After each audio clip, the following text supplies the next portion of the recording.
రాత్రి వేళ కామాక్షి ఆయన పడుకున్న దగ్గరికి వచ్చి తట్టి లేపింది. ఆయన లేచారు. కేశపాశాన్ని తీసి ఇలా చూపించి ముట్టుకో అంది. ఆయన ఇలా ముట్టుకున్నారు. జిగురుగా ఉంది. ఏమ్మా జుట్టు జిగురుగా ఉందన్నారు. పాలు పోసి వెళ్ళిపోయావు అంది.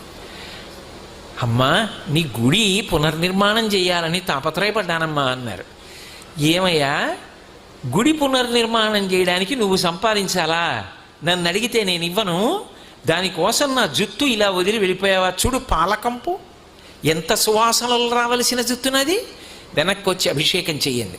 రాత్రికి రాత్రి ఆయన బ్రిటిష్ ప్రభుత్వం వారిని అడిగారు తలుపులు తీయమని. తీశారు. వాళ్ళు గౌరవం కొద్ది, వాళ్ళకి ఆ గౌరవం ఉండేది.